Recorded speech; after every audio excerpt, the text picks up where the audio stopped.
For today's video guys, andito tayo ngayon sa may harap ng Pure Foods Hormel dito sa may San Francisco General Trias. This is along Governor's Drive. Etong sa kaliwa natin, that is going to Dasma or Palapala and Imus.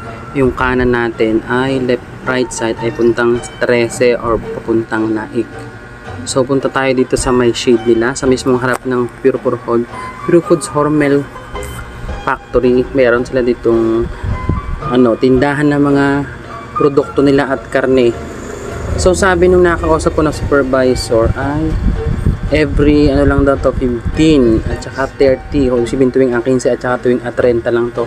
Mas mura yung produkto nila dito kumpara sa mga grocery kasi nga ito ay direct dun sa loob sa mismong Pure Food. So lahat ng mga processed food nila, yung mga tosino, longganisa or ano naman, chicken hotdog man yan or chicken mga patties na ganyan. Meron nga ding mga dilata. So, andito sila na pwede mong mabili. Ay, Star Margarine. Pwede mong mabili sa murang halaga. Hindi lang mga empleyado, kundi lahat. Lahat ng consumer, lahat ng mananakay, lahat ng pwede kayong bumaba dito or dumaan.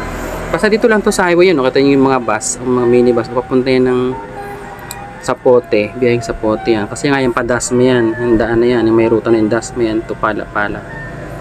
Basta dito lang yan sa gate nila. Sa may Pure Foods Hormel. Ang katapat kasi niyan ay ang Magnolia. Ito 120. Ito 40 dalawa. Ito 196 lang. So ito dalawa 196 lang.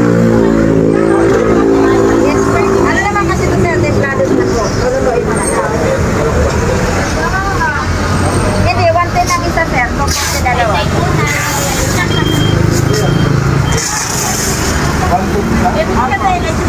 Ay, mama na yung schedule dito araw-araw? 50-30, wag lang matapat ng Sunday. Ang oras po, Ano po, start ng 6 to 12. 6 to 12. So yun yung oras. Tuwing pala itong to, hindi pala to everyday. Tuwing 15:30 lang. Tsaka 6 to 12 ng tanghali. So ano pang hinihintay nyo, mga kabitenyos? Sugod na!